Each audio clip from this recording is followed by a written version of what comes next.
जय श्री कृष्णा, राधे राधे। मैं अंजलि कुमार आप सभी का वंदन करती हूँ, अभिनंदन करती हूँ। आज हम आपके लिए लेकर आए हैं अधिक मास की एकादशी पर सुनी जाने वाली 5 कहानियाँ एक साथ ही एक ही वीडियो में। अधिक मास की परमा एकादशी में अमावस्या तक के 5 दिनों का बहुत महत्व होता है। इन 5 दिनों के पंचरात्रि व्रत कहा जाता है और इन पंचरात्रि व्रत के लिए 5 दिन की अलग अलग 5 कहानियों का एक ही वीडियो रोजाना आपके हमारे चैनल पर मिल जाएगा। इसीलिए यदि आपने चैनल को सब्सक्राइब नहीं किया है तो अभी कर ले और बेल आइकन को क्लिक कर जरूर ले, जिससे वीडियो अपलोड होते ही आपको नोटिफिकेशन मिल जाए और आप पंचरात्रि व्रत स्नान की कहानियों का लाभ उठा सके। तो आइए सुनते हैं पंचरात्रि व्रत स्नान की एकादशी यानी पहले दिन की सभी कहानियां एक साथ ही एक ही वीडियो में। सबसे पहले सुनते हैं एकादशी की कहानी। बहुत साल पहले की बात है। एक आलसी लेकिन भोला बाला युवक था आनंद। दिन भर कोई काम नहीं करता था, बस खाता ही रहता था, सोए रहता था। एक दिन घर वालों ने कहा, यहाँ से चले जाओ, घर से निकलो, कोई काम धाम नहीं करते हो, बस पड़े रहते हो। वह घर से निकलकर यूं ही भटकते हुए एक आश्रम में पहुंचा। वहां उसने देखा कि एक गुरुजी हैं और उसके शिष्य कोई काम नहीं करते, बस एक मंदिर की पूजा करते हैं। उसने मन में सोचा, यह तो बहुत बढ़िया है, कोई काम दाम नहीं, बस पूजा ही करना है। गुरुजी के पास जाकर पूछा, क्या मैं यहाँ रह सकता हूँ? गुरुजी ने बोला, हाँ हाँ, क्यों नहीं।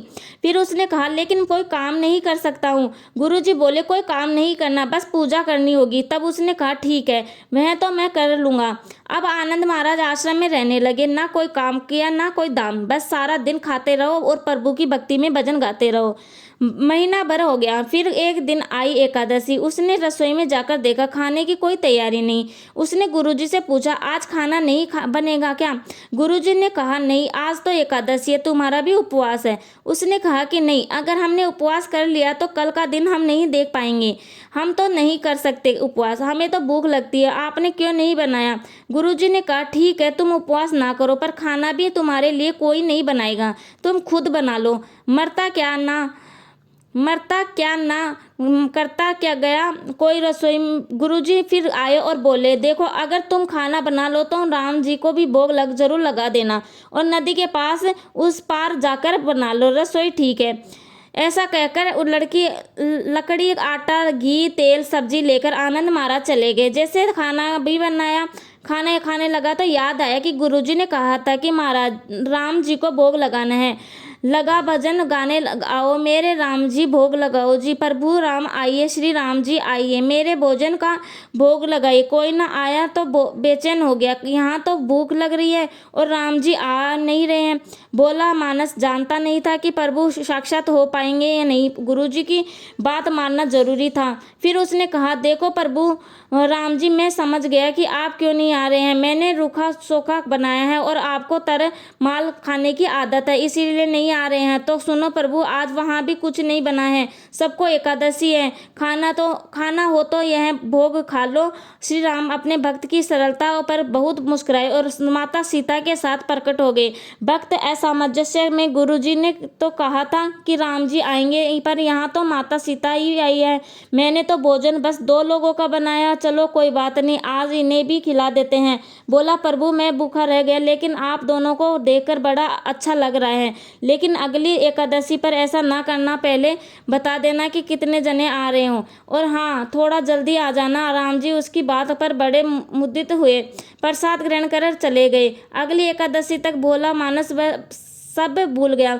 उसे लगा प्रभु ऐसे ही आते होंगे और प्रसाद ग्रहण करते होंगे। फिर एकादशी आई। गुरुजी से कहा, मैं चला अपना खाना बनाने, पर गुरुजी थोड़ा ज़्यादा अनाज लगेगा, वहाँ 2 लोग आते हैं। गुरुजी मुस्कुराए कि भूख के मारे बावला है, ठीक है, ले जा और अनाज ले जा। अब की बार उसने 3 लोगों का खाना बनाया। फिर गुहार लगाई, प्रभु आइए, राम आइए, सीता राम जी आइए, मेरे भोजन का भोग लगाइए। प्रभु महिमा भी निराली है, भक्त के साथ कौतुक करने में उन्हें बड़ा मजा आता है। इस बार वे अपने भाई लक्ष्मण, भरत और शत्रुघ्न को भी लेकर आए। भक्त को चक्कर आ गया, यह क्या हुआ, 1 का भोजन बनाया तो 2 आए और आज 2 का खाना बनाया है तो पूरा खानदान आ गया। लगता है आज भी भूखा ही रहना पड़ेगा। सबको भोजन लगाया और बैठे बैठे देखता रहा। अनजाने ही उसकी एक और एकादशी हो गई। फिर अगली एकादशी आने से पहले गुरुजी से कहा, गुरुजी, यह आपके प्रभु राम जी अकेले क्यों नहीं आते? दें, हर बार कितने सारे लोग ले आते हैं, इस बार अनाज ज़्यादा देना। गुरुजी को लगा कि यह कहीं अनाज बेचता तो नहीं है, देखना पड़ेगा जाकर। भंडार वाले को कहा, इसे जितना अनाज चाहिए दे दो और खुद छुपकर उसे देखने चल पड़े। इस बार आनंद ने सोचा, खाना पहले नहीं बनाऊंगा, पता नहीं कितने लोग आ जाएं, और पहले बुला लेता हूँ फिर बनाता हूँ। फिर भगवान जी को ढेर लगाई और प्रभु आइए श्री राम जी, मेरे भोजन का भोग लगाइए। सारा नाम दरबार मौजूद। इस बार तो हनुमान जी भी साथ आए, लेकिन यह एक क्या प्रसाद तो तैयारी नहीं है। भक्त ठहरा, बोला प्रभु इस बार मैंने खाना ही नहीं बनाया। प्रभु ने पूछा क्यों? बोला मुझे मिलेगा तो है नहीं, फिर क्या फायदा बनाने का, आप ही बना लो और खुद ही खा लो। राम जी मुस्कुराए और सीता राम जी भी गदगद हो गई। और उसके मासूम जवाब से लक्ष्मण जी बोले, क्या करे प्रभु बोले, भक्त की इच्छा है तो पूरी करनी पड़ेगी, चलो लग जाओ काम से। लक्ष्मण जी ने लकड़ी उठाई, माता सीता आटा साधने लगी। भक्त एक तरफ बैठकर देखता रहा। माता सीता रसोई बना रही थी तो कई ऋषि मुनि यक्ष गंधर्व प्रसाद लेने आने लगे। इधर गुरुजी ने देखा खाना तो बना नहीं, भक्त एक कोने में बैठा है।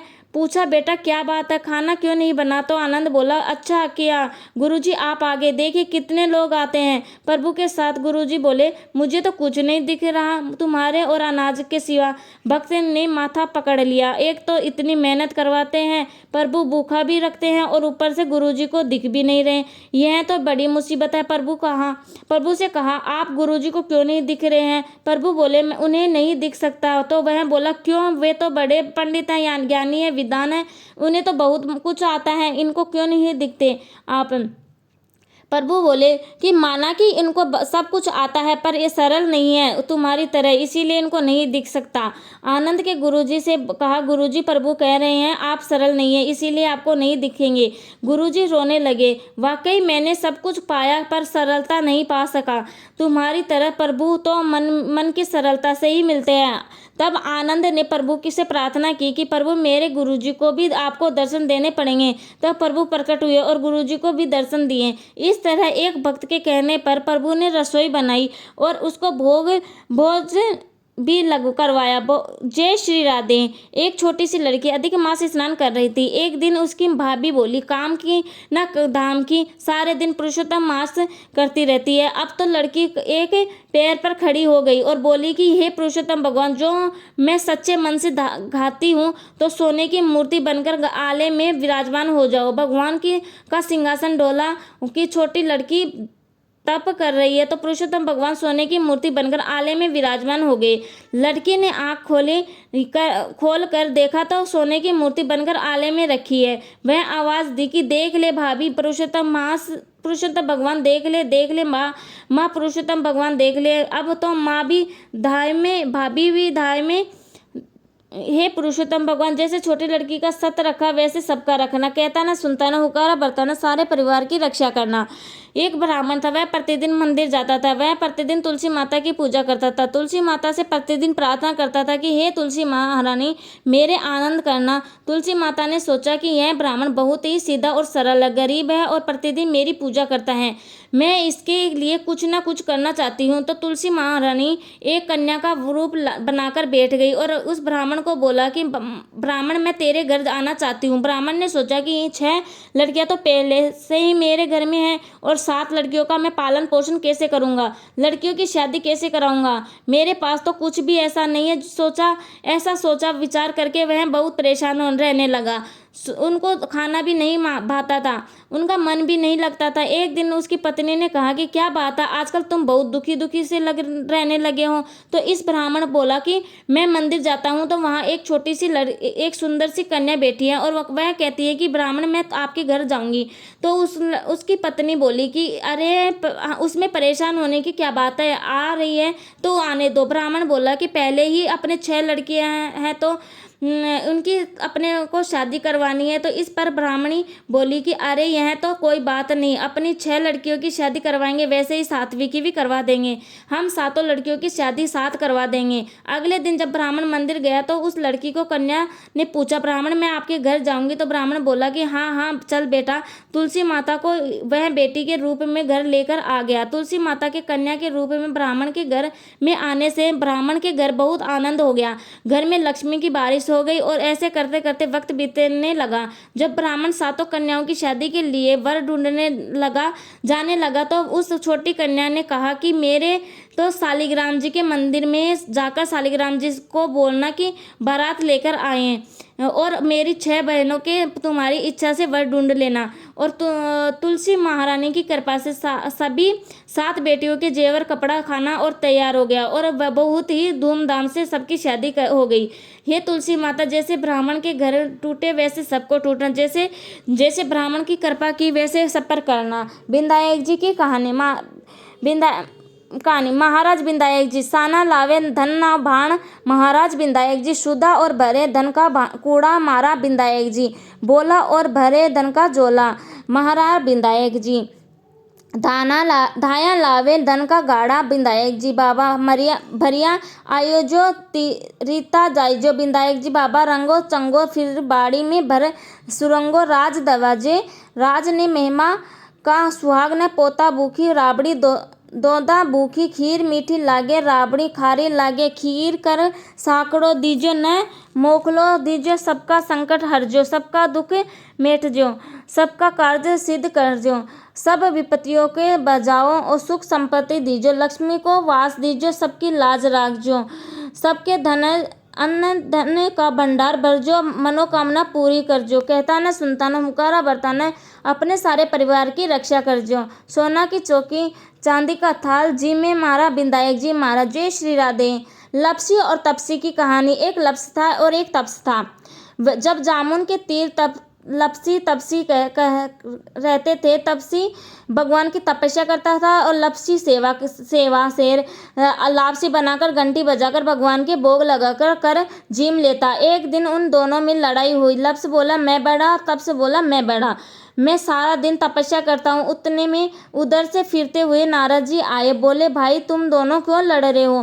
तो लपसी ने कहा मैं बड़ा हूँ और तपसी ने कहा मैं बड़ा हूँ। नारद जी ने पूछा कि पहले तुम दोनों यह बताओ कि तुम किस काम में बड़े हो? दोनों ने बताया कि भगवान की भक्ति करते हैं। लपसी ने कहा कि मैं तो सवा शेर लापसी बनाकर भगवान को रोज भोग लगाता हूँ और सबको प्रसाद बांटकर बचा हुआ खुद खा लेता हूँ और मजे से रहता हूँ। अब नारद जी ने तपसी से पूछा कि तुम कैसे बड़े हो? भोग लगाने से ही थोड़ा बड़ा हो जाता है और हर समय भगवान की पूजा तपस्या करता हूँ, इसीलिए मैं बड़ा हूँ। नारद जी ने वो दोनों की बात सुनी और कहा कि मैं तुम्हें कल जवाब दूंगा। दोनों अपने घर चले गए। दूसरे दिन नारद जी मंदिर में आए। वहां पर दोनों मौजूद थे। नारद जी ने देखा कि लपसी और लापसी बनाकर आया है और भगवान को भोग लगा रहा है और तब से मंदिर में तपस्या कर रहा है। उसके आने के बाद नारद जी आए और चुपके से 1.25 करोड़ की अंगूठी नीचे डाल दी। यह दोनों ने देखी और दोनों नजरअंदाज कर दिए। लप्स तो भोग लगाकर प्रसाद बांटने चला गया और साथ में नारद जी भी वहां आ गए। अब तपसी की नज़र उस अंगूठी पर पड़ी थी। उसने देखा, जल्दी से पाँव के नीचे दबा लिया। तपसे को पता नहीं था कि यह अंगूठी नारद जी ने डाली है। अब थोड़ी देर में नारद जी आए और उन्होंने लप्स से कहा कि कौन बड़ा है? तो लप्स ने कहा कि मैं बड़ा हूँ। और तप्स ने से पूछा तो तप्स ने कहा कि मैं बड़ा हूँ। नारद जी बोले, तप्स तुम्हारे घुटने के नीचे क्या है? तप्स ने घुटना उठाया तो 1.25 करोड़ की अंगूठी निकली। नारद जी बोले कि इतना भजन भाव करके भी तुम्हारे मन से चोरी नहीं गई। तुम्हारी तपस्या में भंग पड़ा है। तुम्हारी तपस्या का फल बेकार हो जाएगा। तुमको कलंक लगा है। इस कारण से तुम्हारे से तो लप्सी बड़ा है। तब तपसी बोला, महाराज मेरी तपस्या का फल मुझे कैसे मिलेगा? कुछ तो उपाय बताओ। तब नारद जी बोले कि कार्तिक मास में स्त्रियों कार्तिक नहाएगी, वे अपना पुण्य तुम्हें देगी, अब यह पाप उतरेगा।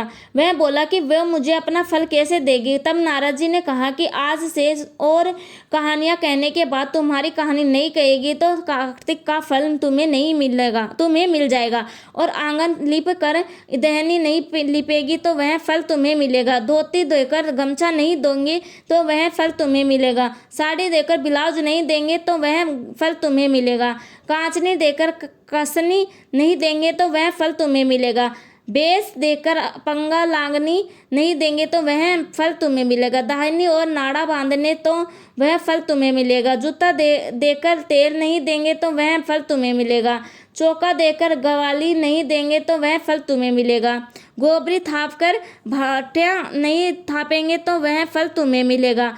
पग रख कर धोएंगे तो वह फल तुम्हें मिलेगा। रोटी थाप कर बाट नहीं थापेंगे तो वह फल तुम्हें मिलेगा। सीधा देकर दक्षिणा नहीं देंगे तो वह फल तुम्हें मिलेगा। ब्राह्मण जमाकर दक्षिणा नहीं देंगे तो वह फल तुम्हें मिलेगा। ननद जमाकर नंदी नहीं जमाएंगे तो वह फल तुम्हें मिलेगा। एकादशी का व्रत कर 12 को ब्राह्मण नहीं जिमाएंगे तो वह फल तुम्हें मिलेगा। दिया से दिया लगाएंगे तो वह फल तुम्हें मिलेगा। फिर सबकी कहानी कहकर तेरी कहानी नहीं कहेंगे तो तुम्हें उनकी भक्ति का आधा फल मिल जाएगा। इतना कहकर नारद जी चले गए। अब तब से और कहानियाँ कहने के बाद लप्स और तपसी की कहानी कहने का रिवाज हो गया। लोग सब कहानियाँ कहने के बाद लप्सी और तपसी की कहानी कहते हैं, तभी कहानी कहने का फल मिलता है। कार्तिक में कहानियों का कहने का बाद यह कहानी जरूर सुननी चाहिए तथा नारद जी ने जो और सीख दी है वह भी पालनी चाहिए। खोटी की खीर अधूरी की पूरी। नारद जी जैसी तपसी की तपस्या भंग करी वैसे किसी की मत करना। कहता न सुनता न होकर बरता न सारे परिवार की रक्षा करना। जय श्री राधे, जय श्री कृष्णा।